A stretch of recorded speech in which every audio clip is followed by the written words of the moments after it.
कल ही गजेंद्र सिंह जी ने कहा राजेंद्र जी राठौड़ अगर सहयोग करें तो ये सरकार 5 साल नहीं चलेगी।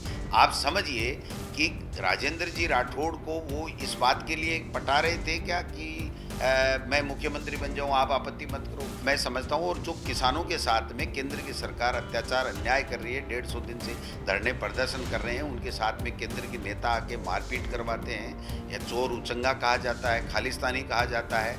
आज बंगाल में क्यों चुनाव कराए, राज्यसभा के चुनाव राजस्थान में करा रहे थे, उसको क्यों रोका, और फिर बाद में क्यों करवाया।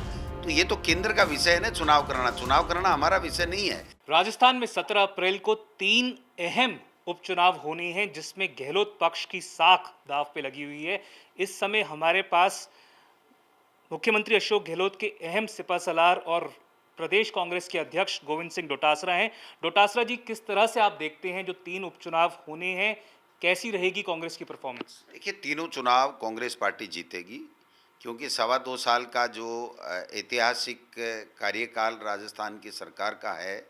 कोरोना काल में जो बेहतर मैनेजमेंट पूरे देश में अगर किसी स्टेट ने किया तो वो राजस्थान में किया। हमारे इस कोरोना के बावजूद भी जो बिल ये जो पेश किया गया है बजट, वो ऐतिहासिक बजट है, निरुत्तर है भारतीय जनता पार्टी और प्रतिपक्ष के लोग।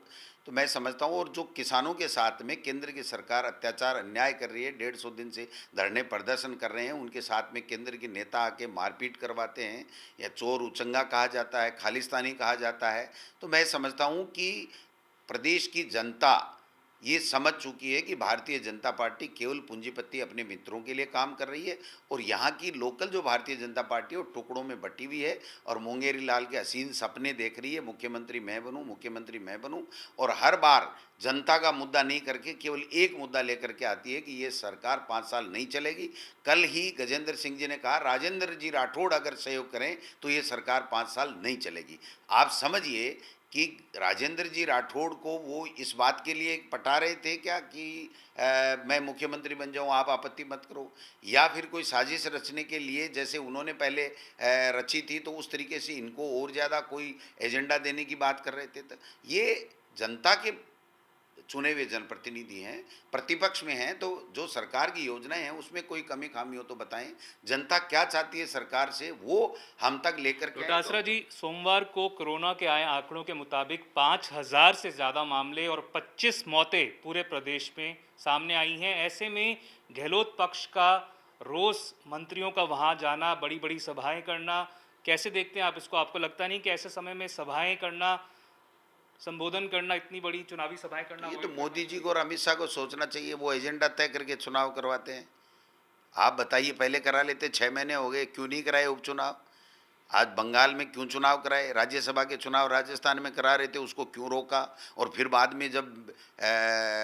में क्यों करवाया। तो ये तो केंद्र का विषय है ना, चुनाव करना हमारा विषय नहीं है। तो आपका जो विषय है वो ये है कि प्रदेश में जो परीक्षाएं हैं वो होंगी या नहीं, तो उस बारे में क्या मानना है आपका, क्योंकि इतने देखिए, मामले सामने कोरोना आए? बढ़ेगा तो परीक्षाएं नहीं होंगी, और जो कोरोना बढ़ रहा है तो परीक्षा हो या नहीं हो, इसका अंतिम फैसला माननीय मुख्यमंत्री स्तर के ऊपर लिया जाएगा। इसीलिए आज हमने मुख्यमंत्री जी की अध्यक्षता में मीटिंग रखी है। इसके ऊपर गंभीरता के साथ में चर्चा करेंगे। बच्चों का स्वास्थ्य हमारी पहली प्रायोरिटी है, उसको संक्रमण होने से बचाना हमारी पहली प्रायोरिटी है, और उसके बाद में दूसरी अदर प्रायोरिटी हमारे लिए है। चुनाव तो कॉन्स्टिट्यूशनल बाध्यता है, अगर चुनाव आयोग कराएगा तो हमको बात भी करनी पड़ेगी। वो नहीं जा रहे हैं कि अनुराग ठाकुर क्या है, कोई लेमैन थोड़ी है, कोई कर्मचारी थोड़ी है, कोई 3rd ग्रेड का बाबू थोड़ी है। केंद्र का मंत्री आ रहा है, ज्योतिरादित्य सिंधिया सांसद है, वो आ रहा है। वो स्मृता ईरानी जी क्या है कि मंत्री हैं, वो भी आ रही थी, कोरोना हो गया, वो एक अलग बात है। दोनों तरफ से सर हो रहा है ना? नहीं, हाँ तो देखो, चुनाव होंगे तो एक पक्ष घर बैठेगा तो जनता उसको माफ नहीं करेगी कि भाई ये तो आ रहे हैं, आप क्यों नहीं आ रहे। तो बंगाल में अमित शाह जी और मोदी जी बड़ी बड़ी दाढ़ी बढ़ा के गए, तो उनको यही एग्जाम्पल सेट करना चाहिए था कि नहीं, कोई पॉलिटिकल पार्टी का नहीं जाएगा, कैंडिडेट जाएगा और घर घर जाके वोट मांगेगा। अगर वो कर्नाटक में और इसमें सॉरी बंगाल में ये एग्जाम्पल सेट कर देते तो आज हम भी नहीं पर जाते। बच्चों का क्या असर, लगता नहीं उनके भविष्य को लेकर जल्द निर्णय लेना चाहिए, क्योंकि एंग्जाइटी फैक्टर है, एग्जाम्स होंगे या नहीं होंगे। बिल्कुल देखिए, सीबीएसई के एग्जाम को भी पोस्टपोन करने के लिए हमारी नेता प्रियंका गांधी जी ने कहा है इसके ऊपर विचार करना चाहिए।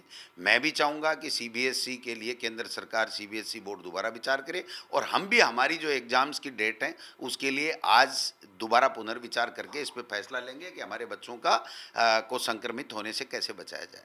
राजस्थान में सोमवार को आए आंकड़ों के मुताबिक 24 घंटे में 25 कोरोना वायरस से मौतों के मामले सामने आए, और अब प्रदेश की सरकार का मानना है कि परीक्षाएं होंगी या नहीं, इसको लेकर निर्णय लिया जाएगा।